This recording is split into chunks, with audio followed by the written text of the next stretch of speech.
saya minta tolong sama kamu, tolong kamu injak. Ini kalau kamu nggak injak kepala saya sekarang, saya masih ada perasaan sombong sama kamu. Saya masih ada perasaan, nggak suka sama kamu, biar saya bisa ngajarin diri saya.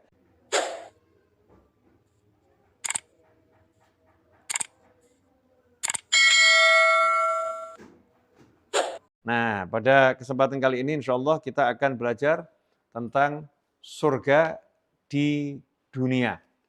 Ya, surga di dunia.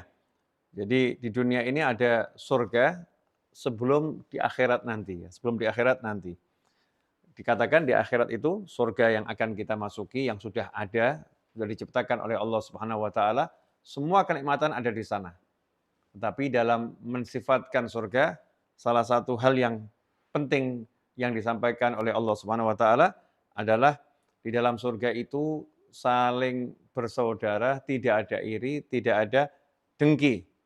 Naza'na, Allah sudah mencabut yang di hati mereka min ghillin, rasa iri, dengki, permusuhan itu sudah dicabut oleh Allah Subhanahu wa taala. Itu ciri-ciri utama penghuni surga. Jadi penghuni surga itu tidak ada kebencian, nggak ada iri, nggak ada dengki, nggak ada permusuhan di dalam surga antara penghuni yang satu dengan penghuni yang lain. Bersih. Jadi yang ada hanya cinta, ya, yang ada hanya cinta. Makanya kalau kita mau masuk surga, syaratnya adalah di dunia ini kita sudah bisa menjadi manusia yang mencabut rasa iri, mencabut rasa dengki, mencabut segala bentuk permusuhan dari hati kita. Cabut. Kalau masih ada di hati, rasa benci, rasa iri, permusuhan dengan siapapun, maka itu akan menghambat perjalanan kita menuju surganya Allah Subhanahu wa taala. Nah, sekarang saya mau nanya, kalau di hati ada rasa nggak suka, di hati ada rasa benci, kira-kira hatinya jadinya enak atau enggak enak? Enggak enak ya? Hatinya enggak enak. Kalau hatinya enggak enak, terus yang di sekitarnya jadinya enak atau enggak enak? Enggak enak. Berarti ketika hati enggak enak, maka tempat itu menjadi enggak enak juga. Menjadi enggak nyaman. Atau dalam bahasa saya, tempat itu menjadi seperti neraka. Ya, di dunia, tapi udah seperti di neraka. Ada rasa benci, ada rasa bermusuhan kepada yang lain. Nah, kalau begitu, kalau kita pengen kita berada di dunia ini di surga, caranya adalah ya ayo kita berjuang agar hati kita nggak ada iri, nggak ada benci dengan siapapun. Jadi jangan pernah menyalahkan orang lain gara-gara dia, karena dia, ya, sebab dia, dan seterusnya. Tapi hendaknya kalau cari ilmu yang tenang itu asyik nanti ya. Ya hendaknya kita menyalahkan diri kita sendiri dalam mendidik diri kita sendiri. Jangan menyalahkan orang lain karena dia, sebab dia, dan lain sebagainya. Hati ini kan mahal ya. Kalau tadi ada iri, ada dengki, ada benci, langsung semuanya rusak. Seperti yang disampaikan Nabi Muhammad SAW, di tubuh ini ada segumpal darah, kalau dia baik, maka semuanya jadi baik. Kalau dia rusak, semuanya jadi rusak. Ya, semua jadi rusak. Karena pengaruhnya itu sedemikian dahsyat, kalau baik jadi baik semuanya, kalau rusak jadi rusak semuanya, maka orang-orang yang soleh perhatian kepada hatinya itu luar biasa. Nggak mau sampai hatinya rusak. Maka berjuang gimana caranya hatinya punya kualitas yang maksimal, kualitas yang super, ya hatinya jadi yang terbaik. Dijaga, diperjuangkan. Ya diperjuangkan. Karena itu kita melihat perjuangan orang-orang soleh radhiyallahu anhum ajma'in di dalam mencapai kebeningan hati, kebersihan jiwa, atau surga, ya surga di dunia ini sebelum di akhirat nanti, itu perjuangannya luar biasa. Ya layak toh ya. Wong pengen merasakan surga di dunia kok. Betapa enaknya nih hati ketika nggak punya rasa benci, nggak punya rasa permusuhan dengan siapapun. Itu udah di surga itu. Sebelum di surga udah di surga, menikmati semuanya. Indahnya luar biasa. Sikap manusia modelnya apapun kepada dirinya nggak ngaruh. Ya dia tidak terpengaruh oleh cacian, nggak terpengaruh oleh makian, nggak terpengaruh oleh hinaan, ya nggak terpengaruh ketika direndahkan, nggak terpengaruh. Hatinya udah begitu kuat, kokoh, dengan penuh cinta ya, dengan penuh cinta sehingga dia berada dalam kenikmatan yang luar biasa. Kita lihat seorang sahabat radhiyallahu anhum ajma'in, ketika di hatinya punya rasa sahabatnya Nabi Muhammad SAW, di hatinya punya rasa kurang enak dengan sahabat yang lain. Maka tidak dibiarkan rasa itu. Dia langsung mendatangi sahabatnya, kemudian meletakkan tubuhnya di lantai, seperti seekor hewan yang siap sembelih ya, diletakkan pipinya itu di lantai, sambil berkata pada temannya, tolong kamu injak kepala saya. Pipi saya ini tolong diinjak. Ya temennya nggak mau, lu masa saya injak kepala kamu? Enggak lah, kamu ini orang mulia, bla bla bla bla. Maka dijawab oleh sahabat tersebut, enggak, saya minta tolong sama kamu. Tolong kamu injak. Ini kalau kamu nggak injak kepala saya sekarang, saya masih ada perasaan sombong sama kamu. Saya masih ada perasaan nggak suka sama kamu. Biar saya bisa ngajarin diri saya. Kamu ini orang yang rendah dan layak direndahkan. Ya, kamu ini orang yang dari tanah akan kembali ke tanah. Terus saya akan didik diri saya. Akhirnya temannya memenuhi permintaannya. Ya biar apa? Biar temannya juga hatinya jadi baik. Ya jadi baik. Ya, begitulah sahabatnya Nabi Muhammad SAW. Sampai seperti itu dalam rangka untuk membersihkan hati, jaga hati. Sehingga pernah diceritakan ada seorang ulama setiap kali ngajar, di jam tertentu dia keluar dari kelas. Muridnya ditinggalkan dulu, tunggu sebentar ya, keluar dari kelas. Akhirnya lama-kelamaan ada salah satu muridnya yang penasaran, dibuntuti kemana nih gurunya pergi. Karena jamnya itu istiqomah, jam segitu pasti keluar. Nah, ternyata gurunya pergi ke tempat nimba air, dia ke sumur ya. Di sumur itu ada keperluan masyarakat untuk ambil air. Ternyata di jam segitu itu yang ambil air giliran perempuan tua-tua, nenek-nenek. Ya, nenek-nenek yang lemah-lemah itu. Maka sang guru tadi ternyata membantu mereka semua nimba air. Nah, muridnya pun berkata, guru, kenapa meninggalkan ngajar sesaat dan pilih jadi tukang timba air? Kata gurunya, ya jangan ceritakan teman-temanmu ya. Ini saya lakukan tiap hari karena ketika saya ngajar, muncul rasa berbangga diri dalam hati saya. Kamu seorang guru besar, didengarkan orang banyak. Jadi saya keluar untuk mematikan rasa itu dengan cara saya jadi tukang timba air. Saya jawab hati saya yang mengatakan kamu guru besar, saya jawab dengan kalimat, bukan, saya hanya tukang penimba air untuk nenek-nenek. Saya hanya pelayannya nenek-nenek. Memang harus berjuang, karena ini mau cari surga. Ya, surga di akhirat itu kita kejar, tapi ya kalau di dunia bisa ngerasain, kenapa harus nunggu yang di akhirat?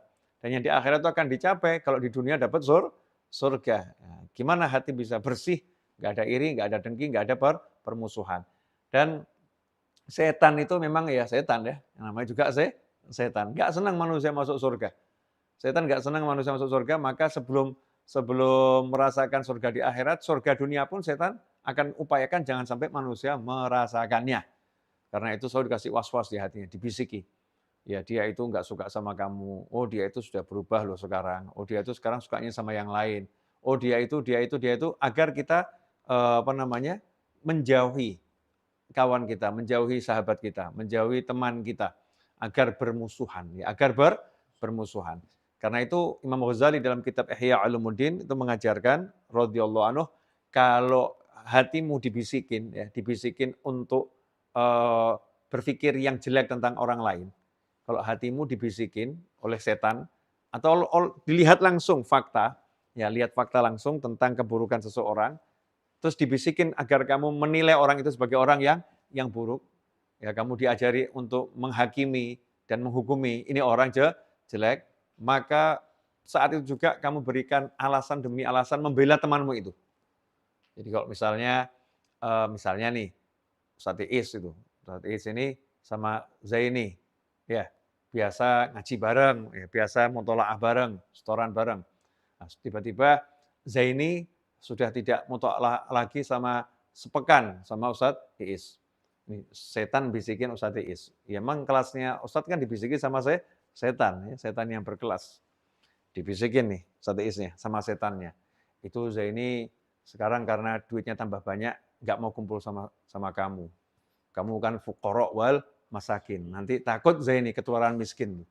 Ya, Zaini takut ketularan miskin. Setan nih bisikin nih. Nah, kebetulan yang dibisikin Ustadz Iis udah belajar, ya sudah belajar. Nama juga Ustadz. Masa Ustadz dibisikin gitu kemudian oh ya benar ya. Ini berarti pangkatnya turun dari Ustadz jadi enggak tahu apa ini. Ya, Ustadz dibisikin gitu dia santai aja. Setan ya. Enggak ada itu. Saya ini lagi sepekan ini enggak kumpul sama saya karena dia mungkin ya dia lagi kurang sehat. Mungkin ya dia lagi punya kesibukan yang lain. Mungkin dia, kata Imam Ghazali berikan 70 sampai 80 alasan.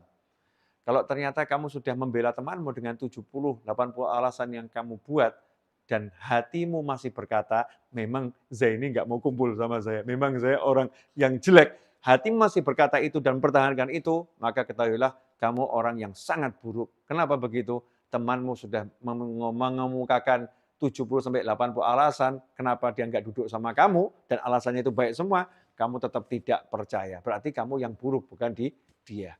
Itu cara ngelola hati sampai sedemikian rupa. Setan tidak diberi kesempatan ya untuk membuat kita ini punya permusuhan dengan manusia yang lain. Jangan beri kesempatan setan punya kesempatan untuk masuk. Saya kemarin ngobrol-ngobrol sama teman-teman saya, terus saya bilang begini, itu setan tuh kalau udah masuk ke dalam pikiran, ya masuk dalam pikiran tentang seseorang, memburukkan seseorang, itu pikiran itu nggak akan hilang. Akan nemeni makan, nemeni minum, nemeni tidur, nemenin sholat, nemenin ngaji. Ya nemenin ngaji. Dibisikin tuh sama setan itu. Nggak akan hilang. Betapa tersiksanya manusia yang semacam itu. Ngeri. Nah orang-orang soleh nggak mau. Disingkirkan semua itu. Ya semua disingkirkan. Jangan sampai di kepalanya ada bisikan-bisikan. Makanya orang nggak boleh sendiri ngelamun. Nah, nanti setan tok isinya, setan masuk. Nah, kadang-kadang di dalam masjid itu buat seseorang dia seperti di neraka. Di dalam masjid, kadang buat seseorang dia seperti di neraka. Kalimat ini sengaja saya sampaikan biar melek semua ya. Di dalam masjid kok bisa seperti di neraka? Iya, dia duduk dalam masjid. Kemudian datang satu jamaah masuk masjid. Sholat sunnah di pojok. Langsung setan yang bisikin. Itu orang sholatnya di pojok, padahal ada tempat dekat kamu. Dia nggak mau sholat dekat kamu, karena mungkin tubuhmu bau. Ya, dia lagi nggak suka sama aroma tubuhmu. Centang satu, diiyakan. Ya, kemudian yang kedua, datang satu orang lagi, teman lamanya. Biasanya dulu kalau di masjid selalu duduk bareng, ngaji bareng. Ya, teman lama ini ketika masuk, lihat dia, terus lihat tuh gini, nggak pakai senyum, langsung sholat. Setan yang bisikin, tuh lihat sekarang, dia sudah melupakan kamu. Sejak dia ke pondok pesantren, ya, dia belajar, sekarang udah alim, dia nggak mau kumpul sama kamu. Kamu dianggapnya orang bodoh. Ya, kamu orang bodoh yang nggak layak didekati. Tuh, dia nggak mau sama kamu. Datang satu orang lagi, ya, tahu bahwasannya ini yang duduk ini yang ngurusi masjid, kebersihan masjid, yang ngepel, nyiapkan semuanya gitu. Ya, tahu itu. Ternyata orang ini semua diajak salaman, yang dua diajak salaman. Dia nggak diajak salaman. Oh, memang dia begitu. Dia merendahkan saya. Mentang-mentang yang dua itu ustadz, yang dua itu orang luar biasa, disalamin. Tapi saya ini tukang pel masjid nggak dihargain. Saya nggak dihargai. Itu dia sedang ada dalam neraka. Walaupun di dalam masjid, tapi hatinya jadi neraka. Nggak enak luar biasa. Susah ya di masjid, sempit dadanya, sempit hatinya. Bukan karena masjidnya, bukan. Tapi karena hatinya.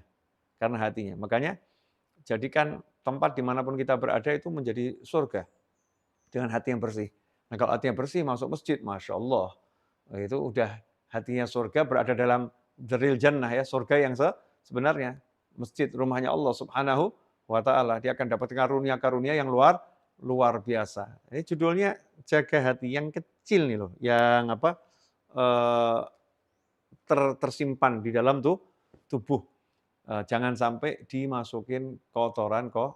Dia harus diperjuangkan, jangan dibiarkan. Ya harus mati-matian berjuang. Itulah jihad al-akbar. Orang sibuk ngomong jihad. Ya, mujahadah yang paling besar, jihad terbesar, jihad melawan nafsu. Jangan sampai nafsu masuk ke hati, jangan sampai ego masuk ke hati, jangan sampai setan masuk ke hati. Ya itu yang namanya selalu di medan perang yang terdepan, yaitu perang lawan setan, melawan nafsu, melawan diri sendiri. Enggak dibiarkan setan yang bisa ini, iya, ini nafsu yang bisa ini, iya, egonya bilang begini, iya, semua diiyakan. Sehingga dia menjadi manusia yang terjajah di dirinya sendiri. Enggak bisa menjadi tuan di tubuhnya, enggak bisa menjadi raja di tubuhnya. Nah di tubuh kita adalah raja yang punya aturan. Aturannya Allah Subhanahu wa taala. Jadi saya katakan sama diri, menurut Allah begini, menurut Rasulullah begini, menurut Allah begini, menurut Rasulullah begini. Jangan beri kesempatan setan untuk membisikkan sesuatu dalam diri kita. Ya, dalam diri kita. Karena itu diancam ciri-ciri penghuni neraka adalah orang-orang yang suka melupakan jasa. Ciri-ciri penghuni neraka adalah orang-orang yang suka melupakan jasa baiknya orang lain. Jadi kalau ada orang baik, punya 1000 jasa, karena satu keburukan itu hilang semua kebaikannya. Ya kebaikannya hilang, karena satu keburukan. Contoh, paling enak buat contoh ya Ustaz Iis. Ya, ini Ustaz Iis ini terawih ngimamin, azan yang bagian azan, ya qomat bagian qomat, nyapu, ngepel, dan lain sebagainya. Semuanya nih di urusan musola dipegang Ustaz Iis. Misal ya, kemudian Aldi ini, ya Aldi Masya Allah, ya dia juga terkadang bantu Ustaz Iis, terkadang bantu Ustaz Iis. Nah suatu hari ini, Aldi ini, dia ulang tahun. Ya, dia undang semua relawan untuk makan. Ya makan di dapur. Nasi goreng ala Aldi. Masya Allah, ternyata Ustaz Iis tidak datang. Yang diharapkan sama Aldi dikasih undangan khusus, Ustadz Fadol nanti. Jangan sampai nggak hadir Ustadz. Ya jam sekian di dapur ya, ulang tahun saya ini. Kita akan makan-makan nasi goreng ala saya. Ala Aldi, bisa dibayangkan Aldi buat nasi goreng kan, Masya Allah itu. Pasti rasanya luar biasa ya. Ini Aldi buat nasi goreng. Ternyata di jamnya ditentukan Ustadz Iis, dia tidak datang. Ya, nggak datang, dia sibuk ya dengan handphonenya. Ya, sibuk dengan handphonenya, kelihatan di depan kolam koi lagi asik dengan handphonenya live streaming. Ustadz Iis, Masya Allah. Hai guys, jangan lupa ya beli di tokonya Anis ya, sarung goyornya jangan lupa, sibuk jualan sarung goyor nih Ustadz Iis. Nah itu karena lupa satu, Aldi ini marah. Ya Aldi marah, saya nggak mau kenal lagi sama Ustadz Iis. Ya, padahal selama ini yang bersihkan kamarnya Ustadz Iis, itu ada kamarnya Aldi yang bersihkan Ustadz Iis, yang bersihkan toilet Ustadz Iis, ya Aldi ini tinggal duduk aja selesai. Semua jasanya Ustadz Iis ini hilang, nggak dihargai, hanya karena satu salah. Itu ciri-ciri penghuni neraka, melupakan jasa. Jadi orang nggak bisa lihat kebaikan orang lain, itu berarti hatinya buruk. Hatinya buruk. Orang yang baik itu tidak akan pernah melupakan kebaikan orang lain. Walaupun lihat busuknya orang kelihatan, tapi dia bisa katakan ini betul jelek, tapi dia punya baik. Nah, baik-baiknya inilah yang diambil, buruknya dikesampingkan. Nah, sebaliknya orang yang jelek, naudzubillah min dzalik, kalau kita seperti itu segera kita perbaiki. Satu jeleknya kelihatan, 1000 baiknya ketutup. Seperti apa kata gajah di pelupuk mata tak tampak, semut di seberang lautan kelihatan. Ainul hubbi an kulli aibin kalilatun. Ya, wa ainu sukhdi tubdil masawiyah. Mata yang melihat dengan cinta itu dia akan menutup semua aib. Enggak kelihatan aibnya. Yang kelihatan baik-baik saja karena lihatnya dengan cinta. Tapi mata yang melihat dengan kebencian itu yang kelihatan hanya keburukan. Baiknya enggak kelihatan. Makanya kalau kita melihat dengan benci, hidup kita enggak enak. Kelihatannya buruknya orang semua. Buruknya ini. Apa enaknya ketemu orang kelihatan buruknya, ketemu orang kelihatan buruknya. Enaknya apa? Jadi dunia jadi buruk buat dia. Dunia kok buruknya luar biasa. Tapi kalau dia melihat dengan penuh cinta, setiap lihat sesuatu dilihat kebaikan, keindahan. Indahnya luar biasa dunia ini. Ini semua bergantung dari kesungguhan kita. Mau enggak kita ini ya menjaga hati, terutama belajar dulu untuk tidak mendengarkan bisikan setan yang ngajarin kita untuk menilai orang lain dengan penilaian yang buruk. Ya, dengan penilaian yang buruk. Jadi kalau ada setan bisikin, langsung katakan, oh mungkin dia, kasih sejuta alasan. Jangan sampai setannya menang. Sampai alasan itu membuat hati kita tenang. Jadi lapang kita. Dia enggak seperti itu. Dia mungkin. Kalau sampai ternyata memang betul dia seperti itu, kasih alasan lagi. Oh manusia dia, wajar. Ya, dia wajar. Tapi buat wanita, mohon maaf, jangan memberi excuse pada diri sendiri, ini untuk orang lain loh ya. Untuk orang lain, seringkali kadang ini oknum wanita kalau dinasihatin jawabannya saya lagi menstruasi. Ini masa-masa saya mens, jadi wajar kalau hati saya jadi sensitif. Jadi wajar kalau saya jadi mudah benci sama orang. Jadi wajar kalau saya jadi mudah suudzon sama orang. Ini salah ya. Kalimatnya siapa seperti semacam itu. Malaikat Israil alaihissalam nggak mengatakan, maaf ya kamu lagi menstruasi, jadi dimaafkan. Nggak ada. Orang lagi menstruasi, nggak ada orang mens kemudian yang haram jadi halal. Karena saya menstruasi, berarti saya boleh gunjing orang. Karena saya menstruasi, berarti saya boleh suudzon sama orang. Karena saya menstruasi, berarti saya boleh marah sama orang. Tidak ada ajaran semacam itu. Yang ada adalah manusia harus meninggalkan yang haram, kondisinya apapun juga, dan jangan pernah menjadikan menstruasi dan semacamnya sebagai alasan. Saya lagi lelah, saya lagi capek, ya saya lagi banyak masalah, jadi saya boleh minum khamr gitu. Ya naudzubillah min dzalik, tidak ada. Tidak ada sesuatu yang haram itu jadi halal karena seorang lagi menstruasi atau lagi lelah atau lagi banyak pikiran. Yang haram adalah haram. Makanya kalau memang sadar dirinya itu ketika menstruasi perasaannya semakin tajam, semakin sensitif, ya harus semakin banyak ilmunya. Nanti kalau nilai orang, oh ini orang kok begini ya langsung jawab sama dirinya itu. Enggak, dia enggak begini, dia begini. Kasih alasan yang banyak sehingga hatinya selamat. Sudah ibadah yang wajib tidak dilakukan karena terhalang menstruasi, zikir enggak diperbanyak, terus hatinya rusak ya. Naudzubillah min dzalik. Ini untuk kawan-kawan yang mungkin suka excuse tanpa disadari, cari alasan dengan kondisi hidupnya, maka mari yuk kita perbaiki diri kita. Jangan sampai hati kita dirusak oleh setan, nafsu, ego, dan dunia. Kita harus berjuang. Nah itulah perjuangan yang sesungguhnya. Ya perjuangan yang sesungguhnya. Sehingga kalau hidup kita begitu, udah asyik. Beb, gimana dengan komen-komen yang suka muncul di WhatsApp kita, suka muncul di YouTube kita, kadang di YouTube muncul komen-komen yang negatif itu. Cara menyikapnya bagaimana? Saya sederhana, uang itu cuma keyboard aja kok kamu tanggapi. Itu kan keyboard. Yang ngetik bisa manusia, yang ngetik bisa robot, ya bisa mesin. Manusianya juga kita nggak kenal siapa. Bisa jadi memang ya manusia, bisa jadi setan nyamar jadi manusia. Setan itu punya kemampuan nyamar jadi manusia. Sehingga kita nggak akan mikir pendapat-pendapat yang negatif. Yang positif dinikmati. Tapi kalau negatif itu ya dibaca. Siapa tahu jadi pelajaran. Kalau mampu ya dibaca. Oh memang saya seperti itu, perbaiki. Oh saya nggak seperti itu, ya kita mintakan ampun. Mesin-mesin atau robot-robot yang nulis seperti itu. Sehingga nanti mesin dan robotnya jadi baik gitu. Kalau manusia, semoga manusia jadi baik. Nah, untuk kita sendiri, kita jangan menuliskan hal-hal yang negatif tentang siapapun, karena kerugiannya akan kembali pada diri kita sendiri. Kita sendiri akan rugi. Minimal kita sudah merusak suasana hati kita.